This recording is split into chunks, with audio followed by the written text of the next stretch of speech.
Bismillahirrahmanirrahim. Assalamualaikum class 9th arts. I am Nasir Ilyas and today I am going to start your second chapter.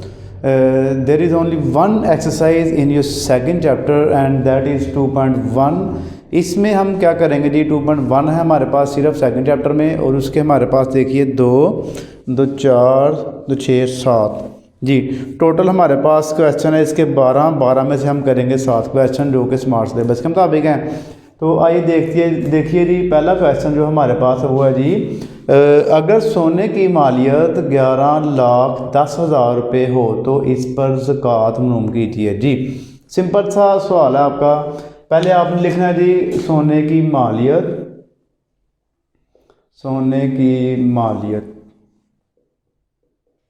वो है जी 11,10,000 जी ये आ गया हमारे पास। ज़कात की शरह तो ज़कात की तो शरह हमारे पास वो है जी 2.5।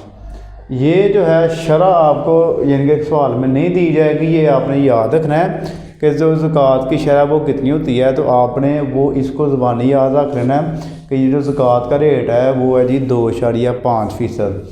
अब हम लिखेंगे ज़कात की रकम। तो इसको जब आपने लिखना तो आप क्या करेंगे 11,10,000 रुपये हैं इसको ज़रूरत देनी है 2.5 से और 100 पे इसको कर देना है डिवाइड। तो हमारे पास क्या होगा इसका आंसर आ जाएगा। तो आप देखिए 11,10,000 ज़रब 2.5 तकसीम 100। तो ये इसका हमारे पास आंसर आ गया 27,750 रुपये। 27,750 रुपये जी। अब इसी तरह हमारे पास जो इसका दूसरा सवाल है वो है जी दूसरा नहीं बल्कि तीसरा, दूसरा आपके सिलेबस में नहीं है। 10 तोला सोना और 40 तोला चांदी पर ज़कात की रकम मालूम कीजिए। जी 10 तोले सोना है और 40 तोले चांदी है। तो आपने मौजूदा रेट फिर देखना होता है 1 तोला सोना कितने का या 1 तोला चांदी कितने की है, लेकिन वो उसने आपकी ये जो मुश्किल आसान कर दी है, उसने रेट खुद दे दिया हुआ है। जबकि सोने की कीमत 40,000 रुपये है। 10 तोले जो सोना है वो एक तोला जो 40,000 का, इसको आप 10 से ज़रूर दे देंगे। उसके बाद फ़ी तोला और चांदी की कीमत 5,000 रुपये फ़ी तोला है। जो चांदी है वो 5,000 रुपये का 1 तोला है, तो उसको आपने 40 से ज़रूर दे के चांदी की रकम निकाल लेनी है। तो आप इसको लंबा मेथड करने के लिए मैं आपको शार्ट से शार्ट तरीका से कराऊँगा। सबसे पहले आप लिखेंगे जी सोने की मालियत। जो सोने की मालियत है आप करेंगे जी देखिए 10 ज़रब 40,000 40,000 रुपये का 1 तोला है। तो 10 तोले कितने के आएंगे इसको ज़रब देंगे आप। तो ये हमारे पास बन जाएगा जी 4 लाख रुपया। 4 लाख रुपये का यानी कि सोना हो गया। सेम ऐसे ही आप करेंगे चांदी की मालियत। जो चांदी की मालियत है हमारे पास आप देखिए 40 तोले चांदी और 5,000 रुपये का 1 तोला है। 4, 5, 20, 2 लाख रुपये इसका आ जाएगा। आपने जस्ट इसको कैलकुलेटर से कर लेना है।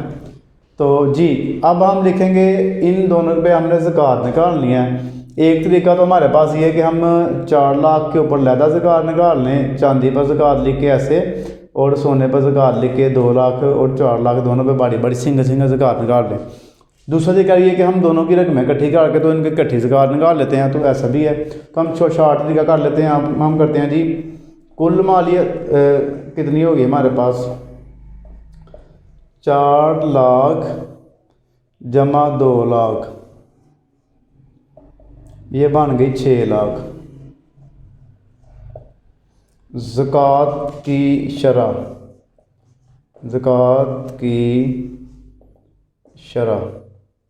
वो है जी 2.5। ये अब आपको याद होना चाहिए। उसके बाद ज़कात की रकम वो जी हमारे पास अब आएगी देखिए 6 लाख ज़रब 2.5 तकसीम 100। 6 लाख को हम 2.5 से ज़रब देंगे और 100 पे तकसीम कर देंगे। 6 लाख ज़रब 2.5 तकसीम 100, ये आ जाएगा जी 15,000 रुपये। 15,000 रुपये हमारे पास इसकी आ गई ज़कात, यानी कि सोने की और चांदी की दोनों की मिला के। तो ये हमारे पास 2 क्वेश्चन हो गए। इसके बाद हम जी अगले इसके क्वेश्चन करते हैं। तो हमारे पास है जी सवाल नंबर 6, मसनूई ज़राए से पैदाशुदा गंदम की फसल मालियती 3,50,000 रुपये पर उशर मालूम कीजिए। जी उशर जो होता है हमारे पास 2 रेट होती हैं, एक होता है हमारे पास 10% का रेट, एक होता है 5%। जो कुदरती ज़राए होता है उसका 10% होता है रेट, और जो मसनूई ज़राए होता है उसका 5% होता है।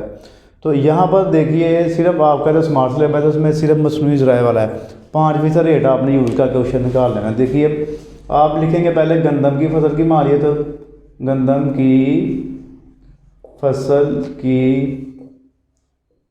मालियत 3,50,000 रुपये। उसके बाद उशर की शरह मसनूई ज़राए का 5% है, 5% लिख लें आप, या आप लिख सकते हैं मसनूई ज़राए पर उशर की शरह, वो ज़्यादा लंबा हो जाएगा, ऐसे भी ठीक है।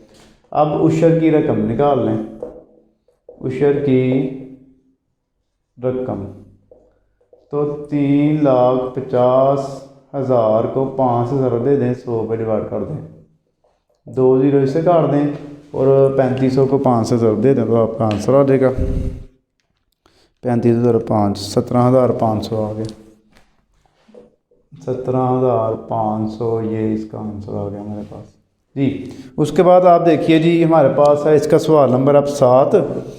7वें सवाल में देखिए, अगर एक शख्स ने 7,50,000 रुपये मालियत की जायदाद छोड़ी हो तो इसकी जायदाद एक बेवा, 2 बेटियों और 2 बेटों और 1 बेटी में हर एक की जायदाद की मालियत मालूम करें। यानी कि इसमें वो कह रहा है हमें जी एक शख्स है वो वफात पा गया है और उसने पीछे जी 7,50,000 छोड़े हैं, उसकी 1 बीवी है, 2 बेटे और 1 बेटी है, इनका हिस्सा निकालना है। तो सबसे पहले जो हम लिखेंगे कुल मालियत, जायदाद की मालियत लिख लें या कुल मालियत लिख लें एक ही बात है।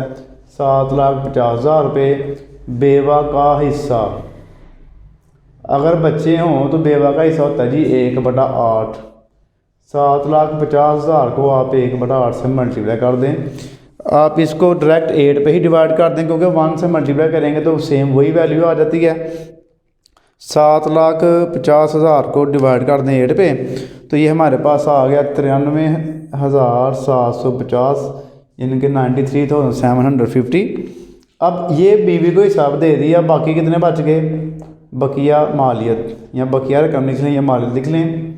7,50,000 में से 93,750 माइनस कर दें। 7,50,000 माइनस 93,750 तो ये हमारे पास बच गया 6,56,250 जी। अब हमने निस्बत निकालनी है।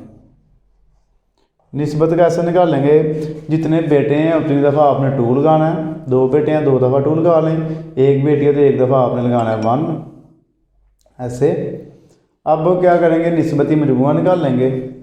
निस्बती मजमुआ आपने इनको जमा कर लेना, 2 + 2 + 1 ये हो गया 2 तो 4 1 5। अब आप देखिए हर बेटे का हिस्सा, हर बेटे का हिस्सा आपने 2/5 करना है और इसको ज़रा दे देनी है 6,56,250 के साथ। 6,56,250 ज़रब 2 तक़सीम 5 तो ये हमारे पास आंसर आ गया इसका 2,62,500 जी। उसके बाद बेटी का हिस्सा निकाल लिया, बेटी एक ही है तो आप सिर्फ लिख लें बेटी का हिस्सा। ऊपर आप देखें बेटे 2 हैं, बेशक 2 है लेकिन हिस्सा आपने एक ही निकालना है। अगर एक बेटे को इतना मिलेगा दूसरे को भी ऑटोमेटिकली ज़ाहिर है इतना ही मिलेगा। तो बेटी एक है तो एक दफ़ा बेटी का हिस्सा निकाल लें, एक ऊपर रखेंगे आप, 5 नीचे रखेंगे, क्योंकि बेटी की रेशो हमारे पास 1 थी। तो इसको भी सेम उसी वैल्यू से मल्टीप्लाई करेंगे आप, जिससे हमने बेटे वाली वैल्यू से मल्टीप्लाई किया था। तो इसको अगर हम करें तो ये हमारे पास बन जाता है जी, इसको 1 से मल्टीप्लाई करना है और 5 पे डिवाइड करना है, तो ये बन जाएगा 1,31,250 रुपये। तो ये हमारे पास जो है इसका भी आंसर आ गया। तो अब जो है इसका अगला क्वेश्चन है वो करते हैं जी। जी बच्चों, अब इसका सवाल नंबर हमारे पास 9 और 10 है। इसमें आप देखिए पहले जो 9वां सवाल है, इसमें एक शख्स ने अपने पीछे एक बेवा और 15 लाख रुपए मालियत छोड़ी हो तो इसकी बेवा के हिस्से की मालियत मालूम कीजिए। देखिए इसमें बच्चों का ज़रा भी जिक्र नहीं आया, तो अब अगर बच्चे ना होंगे तो फिर बेवा का हिस्सा कितना होगा ये करते हैं जी। पहले आप करेंगे जी कुल मालियत। जी कुल मालियत हमारे पास है 15 लाख रुपया जी। बेवा का हिस्सा बच्चों की गैर मौजूदगी में, यानी कि अगर बच्चे ना होंगे तो फिर बेवा का हिस्सा जो होगा वो आपने 1/4 निकालना है। इनके बेवा को अब ज़्यादा पैसे मिलेंगे। तो आप 15 लाख रुपए को डिवाइड कर देंगे सीधा सीधा 4 पे, तो ये 3,75,000 आ जाएगा आंसर। 3,75,000 रुपया बेवा को मिलेगा। तो ये जो है इसका हमारे पास आंसर आ गया। अब आप देखिए जी सवाल नंबर जो 10 है, ये जो सवाल नंबर हमने 7 किया था सेम वैसे ही है। अगर एक शख्स ने अपने पीछे एक बेवा और 2 बेटे छोड़े हों तो इसकी मालियती वरासत 20 लाख रुपए में से हर एक के हिस्से की मालियत मालूम कीजिए जी। यानी कि एक शख्स है, उसकी एक बेवा है और 2 बेटे हैं, बस इसमें पैसे डिवाइड करने हैं। तो आप लिख लें कुल मालियत। कुल मालियत हमारे पास हो गई जी 20 लाख रुपया जी। उसके बाद बेवा का हिस्सा पहले निकालिए। बेवा का हिस्सा जो 20 लाख रुपया है, इसको आप 1/8 से मल्टीप्लाई करें, क्योंकि अब इसके बच्चे हैं तो हम सीधा सीधा इसको 8 पे डिवाइड कर लेते हैं। 20 लाख जी, इसको डिवाइड कर दें आप 8 पे, तो ये बन गया 2,50,000 रुपये। 2.5 लाख रुपया मिल जाएगा किसको जी, बेवा को। बकिया रकम, बकिया मालियत कर लें या रकम कर लें, एक ही बात है। बकिया मालियत लिख लेते हैं हम, ठीक है जी। इसको दोबारा लिख लेते हैं मिटा के जी। उसके बाद आप देखिए जो 20 लाख रुपया है माइनस, उसमें से 2,50,000 रुपये माइनस कर लें। 20 लाख माइनस 2,50,000, तो ये बन जाएगा 17,50,000 पीछे रह गया। अब उसके सिर्फ 2 बेटे ही हैं, तो 2 बेटों की निस्बत क्या बनेगी, 2/2 निस्बती मजमुआ 2 + 2 कर लो, कितना आ गया 4। तो हर बेटे का हिस्सा निकाल लें आप। हर बेटे का हिस्सा जो एक बेटे को मिलेगा ज़ाहिर है वो सबको ही मिलेगा। 2/4 ज़रब 17,50,000। ये चीज़ आपने याद रखनी है कि जब भी आपने ये हिस्सा निकालना है तो माइनस का जो आंसर आया होगा उसमें से निकालना है। बाद बच्चे दोबारा 20 लाख यूज़ कर लेंगे तो वो गलत हो जाएगा आपका। 17,50,000 ज़रब 2 / 4 कर दें तो 8,75,000 रुपया एक बेटे को मिलेगा और 8,75,000 रुपया ही फिर दूसरे बेटे को भी इतने मिल जाएंगे, तो पैसे पूरे हो जाएंगे। अब इसका जो है एक सवाल रह गया, 10वां है उसका। हाँ जी 10वां सवाल है वो करते हैं जी बच्चों। 10वां हमने कर लिया। 12वां सवाल है इसका। देखिए नजीब ने 4 लाख रुपए अपने वर्षा में छोड़े। इसने अपने पीछे एक बेवा छोड़ी, जबकि इनके यहाँ कोई बच्चा ना था। नजीब की बेवा का हिस्सा मालूम कीजिए जी। कुल मालियत हमारे पास देखिए वो है जी 4 लाख रुपया। और बेवा का हिस्सा बस आप निकाल लेंगे। बच्चा कोई भी ना हो तो बेवा का हिस्सा कितना होता है जी, अभी आपको क्वेश्चन करवाया ऊपर मैंने 1/4। इसको 4 पे डिवाइड कर दें, 1 लाख रुपया इसका जवाब आ जाएगा। ये जो है इसका हमारे पास आंसर आ गया। तो इसी के साथ ये आपकी भी 2.1 कंप्लीट हो गई है। तो अगर आपने अभी तक चैनल को सब्सक्राइब नहीं किया हुआ तो काइंडली चैनल को सब्सक्राइब कर दें, वीडियो को लाइक वगैरह कर दें और अपने दोस्तों से भी शेयर करें, क्योंकि इल्म की बात फैलाना वैसे ही सदका जारी है। तो किसी को अगर सीखने को मिल जाएगा तो आपको भी इसका सवाब होगा। तो अपनी दुआ में याद रखिएगा। जज़ाकल्लाह। अल्लाह हाफिज़।